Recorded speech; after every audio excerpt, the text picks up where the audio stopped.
Yes ఏ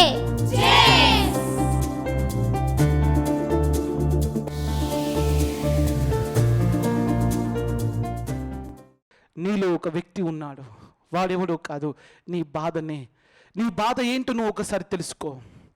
బాధ ఏం చెప్తుందో విను. ఈ లోకంలో అందరికీ గురువు బాధనే. బాగా చెప్తున్నాను వినండు, అందరికీ గురువు బాధనే. నీ నొప్పి ఎక్కడుందో చూడు. ఎవడో ఒకడు వచ్చి ఒక తిట్టు తిడితే కానీ నీ అహంకారం నిద్ర లేవదు, వాని ఓడించాలని సంకల్పం చేయడు.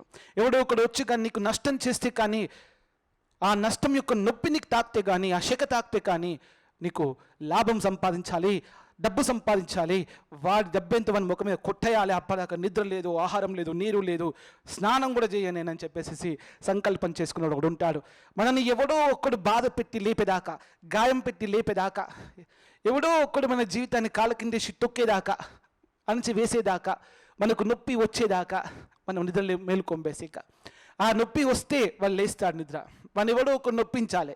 అమ్మనో, నాన్ననో, బంధువో, స్నేహితుడో, గురువో, ఉపాధ్యాయుడో, సమాజమో, రాజకీయమో, వ్యాపారమో, చట్టమో, పరిస్థితులు, కాలమో, వయస్సో, అవసరమో, కోరికనో ఎవడో ఒక్కడు గట్టిగా నిమ్మకాయను మధ్యలో పెట్టి ఒత్తున్నట్టు రసం తీయాలి నిన్ను. ఒక రసం తీస్తే అప్పుడు బయటకు ఆ జ్యూస్ బయటకు రాగానే ఎవరు రానని గట్టిగా ఒత్తిందని అప్పుడు లేచి ఆ ఘర్షణ నుంచి నువ్వు లేస్తావు, ఆ ఒత్తిడి నుంచి నువ్వు లేస్తావు, అదేవిధంగా ఆ యొక్క బల ప్రయోగం నుంచి నువ్వు లేస్తావు. కానీ నేనేం చెప్తా అంటే వీటికంటే ముందుగా ఒక్కసారి 7 అంశాలు గమనించి చూడు. నీలో నువ్వు ఎక్కడున్నావు అని వెతుకుతావు కదా. ఆధ్యాత్మికంగా చాలా పెద్ద పెద్ద తత్వవేద శాస్త్రాలు ఉన్నాయి అక్కడ, చాలా పెద్ద తత్వాలు ఉన్నాయి అక్కడ. కానీ సింపుల్ ప్రిన్సిపల్ చెప్తుంది నేను, నీలో బాధపడేవాడే నువ్వు,